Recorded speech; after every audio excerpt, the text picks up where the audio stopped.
నమస్కారం,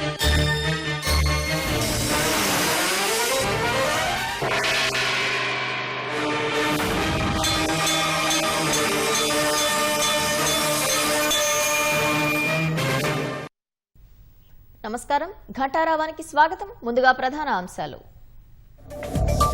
హైదరాబాద్ లో వైభవంగా సాగుతున్న ఆషాఢ మాసం బోనాలు. లాల్ దర్వాజా మహంకాళికి పట్టు వస్త్రాలు సమర్పించిన మంత్రులు. నియోజకవర్గాల పునర్విభజనలో దక్షిణాదికి నష్టం జరగవద్దు. జైపూర్లో టాప్ జర్నలిజం చర్చలో సూచించిన కేటీఆర్.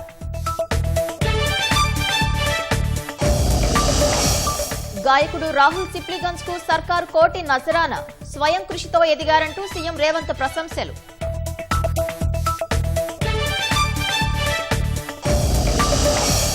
ఏపీ మద్యం కేసులో వైసీపీ ఎంపీ మిథున్ రెడ్డికి రిమాండ్. వచ్చే నెల 1 వరకు విధిస్తూ ఏసీబీ కోర్టు తీర్పు.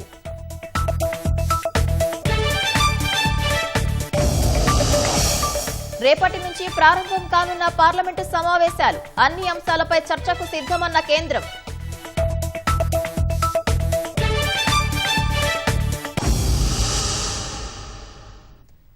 పార్లమెంటు సమావేశాల్లో ఆపరేషన్ సింధూర్తో పాటు భారత్ పాక్ యుద్ధ విరమణలో ట్రంప్ జోక్యం వంటి అన్ని అంశాలపై చర్చించడానికి కేంద్రం సిద్ధంగా ఉందని అఖిలపక్ష సమావేశం తర్వాత పార్లమెంటరీ వ్యవహారాల మంత్రి రిజిజు తెలిపారు. నియమాలు సంప్రదాయాలకు అనుగుణంగా చర్చలు ఉంటాయని చెప్పారు. పార్లమెంటు వర్షాకాల సమావేశాలు సోమవారం నుంచి ప్రారంభం కానున్న నేపథ్యంలో కేంద్రం ఢిల్లీలో అఖిలపక్ష సమావేశం నిర్వహించింది. ఈ సమావేశంలో ప్రతిపక్షాలు కేంద్రానికి పలు ప్రశ్నలు లేవనెత్తాయి.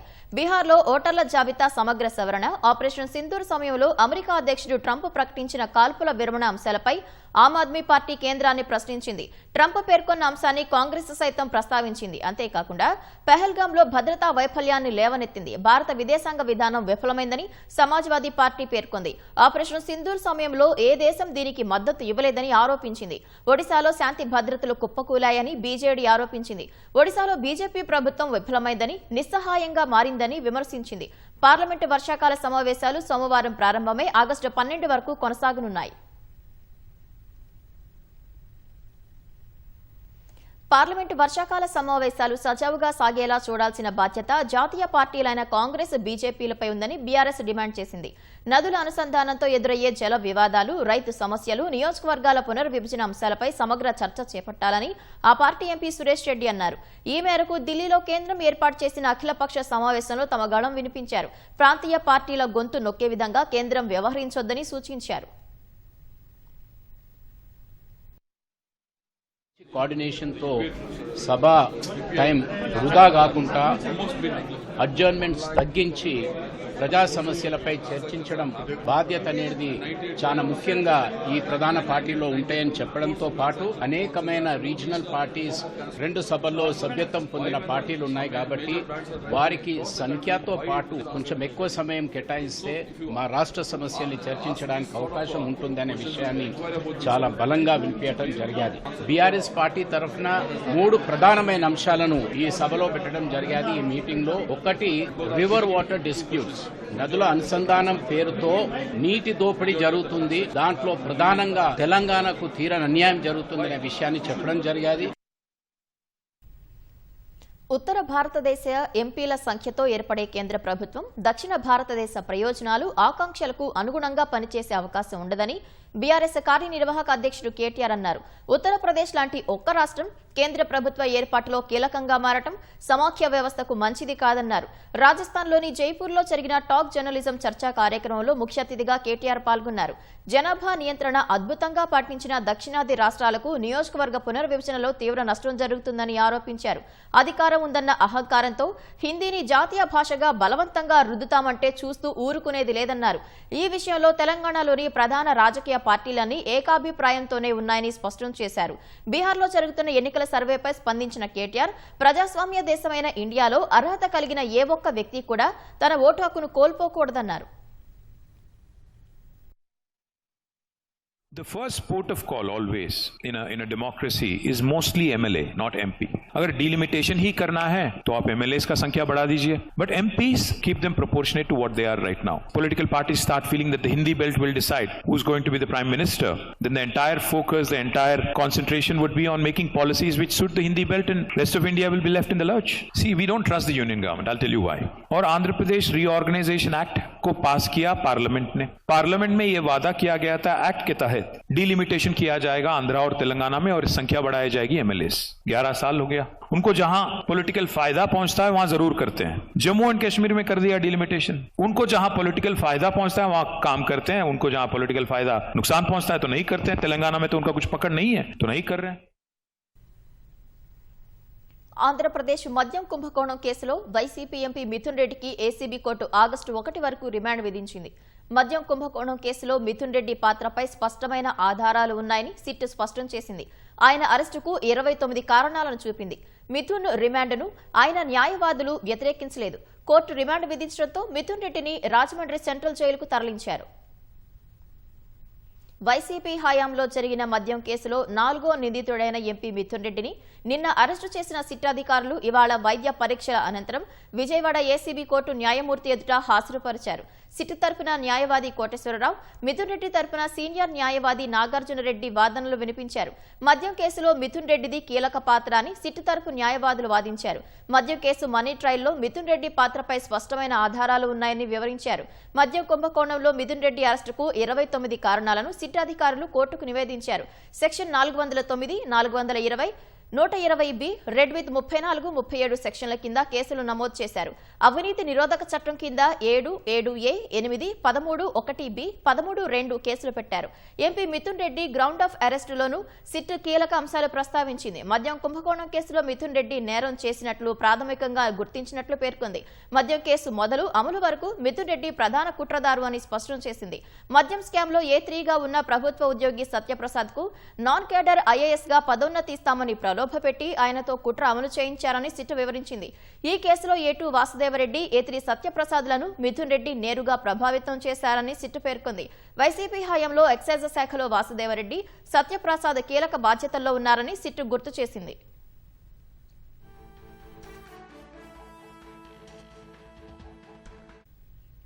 మిథున్ రెడ్డి 3 సార్లు ఎంపీగా పనిచేశారని, ప్యానెల్ స్పీకర్ గాను పనిచేశారని ఆయన తరపు న్యాయవాదులు ఏసీబీ కోర్టుకు తెలిపారు. మిథున్ రెడ్డి అరెస్టు విషయంలో స్పీకర్కు సమాచారం ఇవ్వలేదన్నారు. మిథున్ రెడ్డి వై కేటగిరీ భద్రత కలిగిన ఎంపీ అని తెలిపారు.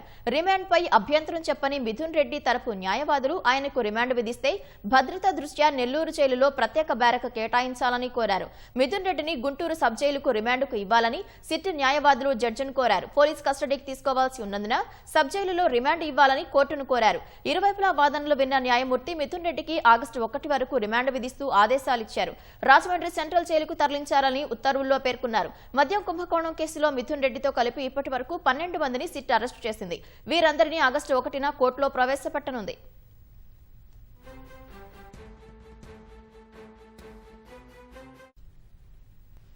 హైదరాబాద్లో లాల్ దర్వాజా సింహవాహిని అమ్మవారి బోనాలు అట్టహాసంగా జరుగుతున్నాయి. తల్లిని దర్శించుకుని భక్తులు మొక్కులు చెల్లించుకుంటున్నారు. బోనాలు సమర్పించి సల్లంగా సూడమ్మ అని ప్రార్థిస్తున్నారు.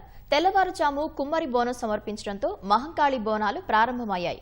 ప్రభుత్వం తరపున ఉప ముఖ్యమంత్రి భట్టి విక్రమార్క, మంత్రి పొన్నం ప్రభాకర్ అమ్మవారికి పట్టు వస్త్రాలు సమర్పించారు. భక్తులకు అన్ని సౌకర్యాలు కల్పించినట్లు తెలిపారు. భాగ్యనగరం బోనమెత్తింది. అమ్మలగన్న మాయమ్మ సల్లంగా సూడమ్మ అంటూ భక్తులు లాల్ దర్వాజా సింహవాహిని అమ్మవారిని దర్శించుకుంటున్నారు. వర్షాలు కురవాలని, పిల్లా పాపలు, పాడి పంటలు బాగుండాలని వేడుకుంటున్నారు. బోనాలు సమర్పించి మొక్కులు చెల్లించుకుంటున్నారు. తెల్లవారుజాము కుమ్మరి బోనం సమర్పించడంతో ప్రారంభమైన సింహవాహిని బోనాలు అంగరంగ వైభవంగా జరుగుతున్నాయి. భక్తుల బోనాలు, శివసత్తుల ఆటలు, పోతురాజుల విన్యాసాలు ప్రత్యేక ఆకర్షణగా నిలిచాయి. దర్శనం కోసం భక్తులకు 3 ప్రత్యేక క్యూలైన్లు ఏర్పాటు చేశారు. 1200 మంది పోలీసులతో పటిష్ట భద్రత ఏర్పాటు చేశారు.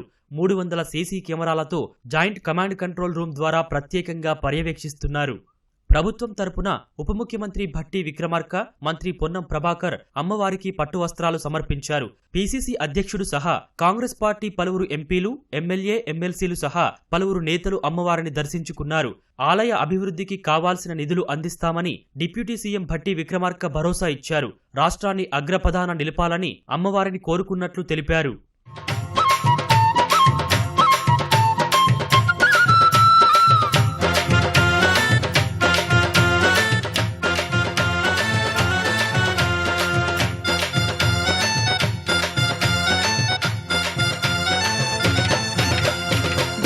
సప్పుళ్ల మధ్య పోతరాజులు ఈరగోల పట్టుకొని రాష్ట్ర ప్రజలందరి తరఫున, రాష్ట్ర ప్రభుత్వం తరఫున అమ్మా ఈ సమాజాన్ని, రాష్ట్రాన్ని, ఈ లక్షలాదిగా ఉన్నటువంటి మీ భక్తుల్ని, మానవాళిని క్షేమంగా చూడవలసిందిగా మీ చల్లని చూపులు ఈ రాష్ట్రం పైన ఉండేటట్టుగా, రాష్ట్రం సర్వతోముఖ అభివృద్ధి జరిగేటట్టుగా ఆశీర్వదించవలసిందిగా అమ్మవారిని మీ అందరి తరఫున వేడుకోవటం జరిగింది. ఈ రాష్ట్రంలో దేవాలయాల అభివృద్ధి కోసం కామన్ గుడ్ ఫండ్ నుంచి నిధులు రిలీజ్ చేయటం జరిగింది. ముఖ్యంగా హైదరాబాద్ నగరంలో ఉన్నటువంటి బోనాలు ఉత్సవాలకు కూడా 20 కోట్ల రూపాయల్ని ఈ ఉత్సవాల సందర్భంగా ఏర్పాట్ల కోసం నిధుల్ని శాంక్షన్ చేయటం జరిగింది. ప్రజలందరూ సుఖ సంతోషాలతో ఉండాలని, సుభిక్షంగా ఆయురారోగ్యాలతో, పాడి పంటలతో, సమృద్ధి వర్షాలతో ఉండాలని ప్రతి పౌరుడు బోనాన్ని సమర్పిస్తూ కోరుకునేటువంటి ఈ అమ్మవారి వేడుక గౌరవ ముఖ్యమంత్రి గారు, ఉప ముఖ్యమంత్రి గారి ఆదేశాల మేరకు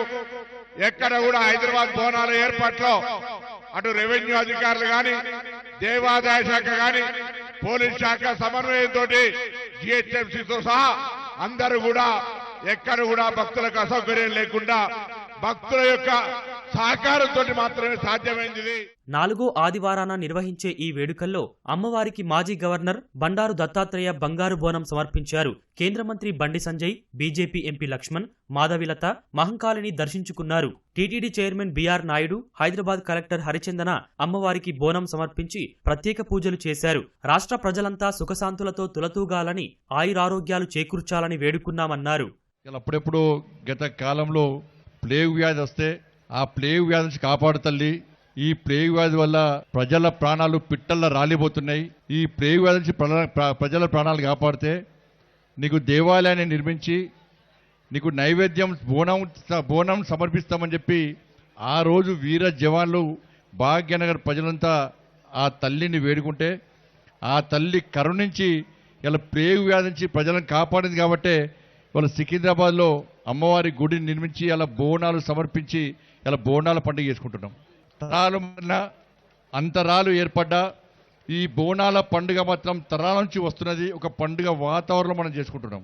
ఆనాడు మూసి వరదల్లో హైదరాబాద్ అంతా కూడా పూర్తిగా కొట్టుకుపోతున్న సందర్భంలో ఆమెను శాంతింపజేసి హైదరాబాద్ ప్రజల పట్ల అనుగ్రహించాలని చెప్పి కోరిన వెంటనే అమ్మవారి దీవెనలతో మొత్తం హైదరాబాద్ను కాపాడమే కాకుండా వరదల నుంచి రక్షించి ఆ రకంగా భక్తులు చెల్లించేటువంటి బోనాలు స్వీకరించి వారి యొక్క కోరికలు తీర్చే తల్లిగా ఇవాళ దేశ విదేశాల్లో కూడా ఈ బోనాల పండుగకు ఉన్న ప్రత్యేకత. జంట నగరాల్లోని మహంకాళి దేవాలయాల వద్ద పండుగ వాతావరణం నెలకొంది. హైదరాబాద్ చార్మినార్ భాగ్యలక్ష్మి అమ్మవారికి మంత్రి కోమటిరెడ్డితో కలిసి పొన్నం ప్రభాకర్ పట్టు వస్త్రాలు సమర్పించారు. బోరబండలో పోచమ్మ ఆలయాన్ని మంత్రి తుమ్మల దర్శించుకున్నారు. అంబర్పేట, నారాయణగూడ, విఠల్వాడి ఆలయాల్లో కేంద్ర మంత్రి కిషన్ రెడ్డి పూజలు చేశారు. అంబర్పేట మహంకాళి అమ్మవారికి ప్రభుత్వం తరపున నగర మేయర్ గద్వాల విజయలక్ష్మి, ఎమ్మెల్సీ బల్మూరి వెంకట్ బోనం సమర్పించారు. కార్వాన్ దర్బార్ మైసమ్మకు బీఆర్ఎస్ ఎమ్మెల్సీ కవిత ప్రత్యేక పూజలు చేశారు. ప్రజలంతా సుభిక్షంగా ఉండాలని కాంక్షించారు. బోనాల సందర్భంగా జూబ్లీహిల్స్ నియోజకవర్గంలోని పలు ఆలయాల్లో రాజకీయ నాయకులు అమ్మవారిని దర్శించుకున్నారు. యూసఫ్గూడ పోచమ్మ ఆలయంలో కేంద్ర మంత్రి కిషన్ రెడ్డి ప్రత్యేక పూజలు చేశారు. మంత్రి తుమ్మల నాగేశ్వరరావు, మంత్రి పొన్నం ప్రభాకర్, మేయర్ గద్వాల విజయలక్ష్మి, రాజ్యసభ సభ్యుడు అనిల్ పలు ఆలయాలను సందర్శించి అమ్మవారికి పట్టు వస్త్రాలు సమర్పించారు. బోరబండలోని పోచమ్మ దేవస్థానంలో ఎమ్మెల్సీ విజయశాంతి బంగారు బోనం సమర్పించారు. బల్కంపేట ఎల్లమ్మ ఆలయంలో భక్తులు పెద్ద సంఖ్యలో హాజరై అమ్మవారిని దర్శించుకున్నారు. బోనాలు నైవేద్యంగా సమర్పించి తమ మొక్కులు చెల్లించుకున్నారు. బోనాల పండుగ సందర్భంగా ప్రముఖ సినీ గాయకుడు రాహుల్ సిప్లిగంజ్కు ప్రభుత్వం ₹1 కోటి పురస్కారాన్ని ప్రకటించింది. గతంలో తాను ఇచ్చిన హామీని నిలబెట్టుకున్నానని ముఖ్యమంత్రి రేవంత్ రెడ్డి తెలిపారు. పాత బస్తీలోని ఓ సాధారణ యువకుడిగా తన ప్రస్థానాన్ని ప్రారంభించిన రాహుల్ సిప్లిగంజ్ కృషి పట్టుదలతో అంతర్జాతీయ స్థాయికి ఎదిగారని సీఎం గుర్తు చేశారు. RRR సినిమాలో నాటు నాటు పాటకు ఆస్కార్ అవార్డు రావడంలో రాహుల్ సిప్లిగంజ్ గాత్రం కీలక పాత్ర పోషించిందని రేవంత్ రెడ్డి అన్నారు. స్వయం కృషితో ఎదిగిన రాహుల్ యువతకు ఆదర్శప్రాయుడని ముఖ్యమంత్రి ప్రశంసించారు. గత ఎన్నికలకు ముందు జరిగిన ఒక కార్యక్రమంలో పీసీసీ అధ్యక్షుడిగా రేవంత్ రెడ్డి రాహుల్ సిప్లిగంజ్ కు 10 లక్షల ఆర్థిక సాయం ప్రకటించారు. కాంగ్రెస్ ప్రభుత్వం అధికారంలోకి వచ్చిన వెంటనే ₹1 కోటి నగదు పురస్కారం అందిస్తామని హామీ ఇచ్చారు. ఇటీవల జరిగిన గద్దర్ అవార్డుల ప్రదానోత్సవంలో ముఖ్యమంత్రి రాహుల్ సిప్లిగంజ్ ను ప్రత్యేకంగా ప్రస్తావించి త్వరలోనే ప్రభుత్వ ప్రకటన ఉంటుందని తెలియజేశారు. ఆ హామీకి అనుగుణంగానే ₹1 కోటి నజరానాను ప్రభుత్వం ప్రకటించింది. కాకతీయులు పాలించిన వరంగల్ జిల్లా అభివృద్ధిలో కరీంనగర్, నిజామాబాద్ జిల్లాల కంటే వెనుకబాటుకు గురైందని మధ్యప్రదేశ్ ప్రిన్సిపల్ సెక్రటరీ పరికిపండ్ల నర్హరి అన్నారు. హన్మకొండలో Jana Adhikara Samithi, the weavers welfare trust board ఆధ్వర్యంలో ఓబీసీల పోరుబాట పుస్తక సమీక్షా సదస్సుకు పాల్గొన్నారు. బీసీ సామాజిక వర్గాలు, రాజకీయ పార్టీలు ఏకతాటి మీదకు వస్తేనే బీసీలకు 42% రిజర్వేషన్ అమలు సాధ్యమవుతుందన్నారు. శ్రీశైలం జలాశయానికి వరద ప్రవాహం స్థిరంగా కొనసాగుతోంది. జూరాల, సుంకేశ్వర ప్రాజెక్టుల నుంచి ప్రాజెక్టులోకి 1,57,516 క్యూసెక్కులు చేరుతోంది. శ్రీశైలం నుంచి అవుట్ఫ్లో 87,525 క్యూసెక్కులు, పోతిరెడ్డిపాడు హెడ్ రెగ్యులేటరీ నుంచి 20,000 క్యూసెక్కులు, ఎడమగట్టు విద్యుత్ కేంద్రం నుంచి 35,315 క్యూసెక్కులు, కుడిగట్టు విద్యుత్ కేంద్రం నుంచి 32,210 క్యూసెక్కులు విడుదల చేస్తున్నారు. శ్రీశైలం పూర్తిస్థాయి నీటి మట్టం 885 అడుగులు కాగా ప్రస్తుతం 882.50 అడుగులకు నీరు చేరింది.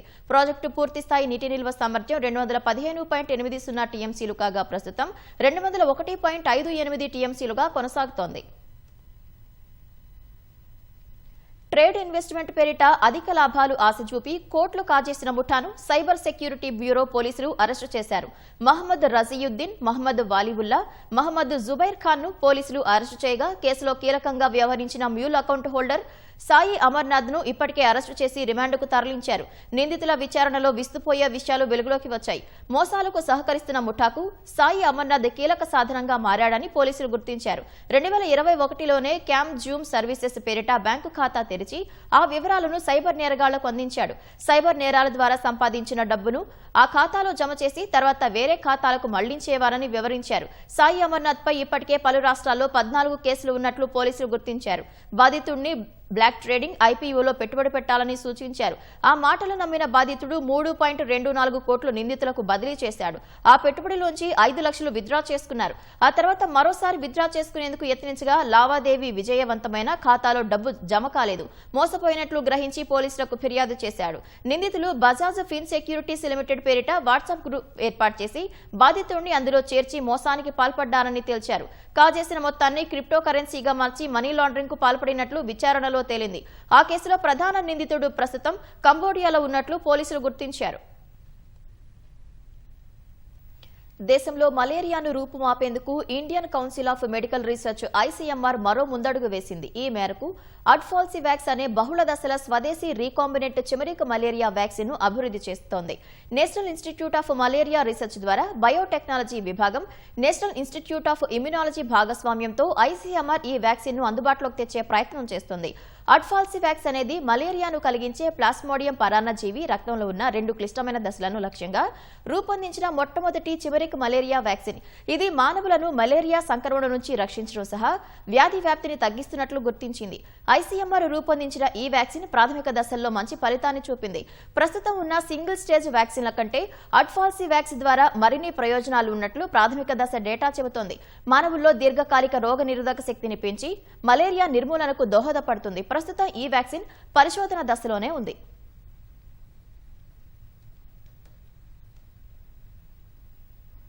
గుజరాత్లో పాల రేట్లు పెంచాలని పాడి రైతులు ఆందోళనకు దిగారు. అరవల్లిలోని రోడ్లపై పాల ట్యాంకర్ ద్వారా పాలను పారబోసి నిరసన తెలిపారు. కోఆపరేటివ్ సంస్థ సైబర్ డైరీకి వ్యతిరేకంగా నినాదాలు చేశారు. పాల రేట్లను 20 నుంచి 25% వరకు పెంచాలని డిమాండ్ చేశారు. పాల రేట్లను పెంచకపోతే నిరసనలను ఉధృతం చేస్తామని పాడి రైతులు హెచ్చరించారు. అమెరికా మధ్యవర్తిత్వంతో కాల్పుల విరమణ ఒప్పందం కుదరడంతో వారం రోజుల పాటు జరిగిన ఘర్షణల తర్వాత సిరియాలోని సాయుధ బెదియోన్ తెగలు దక్షిణ నగరమైన స్వెయిదా నుంచి వైదొలిగినట్లు ప్రకటించాయి. గత 7 రోజులుగా డ్రూజ్ రెబల్ గ్రూప్ సున్నీ తెగకు మధ్య జరిగిన ఘర్షణల్లో వందలాది మంది ప్రాణాలు కోల్పోయారు. ఇజ్రాయెల్ సైతం ఇదే అదనుగా డ్రూజ్ జనాభా అధికంగా ఉన్న స్వెయిదా ప్రావిన్స్ పై డ్రోన్లతో విరుచుకుపడింది. వరుసగా జరిగిన కిడ్నాప్లు ప్రావిన్స్లోని వివిధ పట్టణాలు, గ్రామాల్లో ఘర్షణలకు దారితీశాయి. తర్వాత ఇది స్వెయిదా నగరానికి కూడా వ్యాపించింది. గురువారం చెలరేగిన ఘర్షణల్ని ఆపడానికి ప్రభుత్వ దళాలను తిరిగి మోహరించారు. కాల్పుల విరమణ ఒప్పందం తర్వాత మళ్లీ ఉపసంహరించుకున్నారు.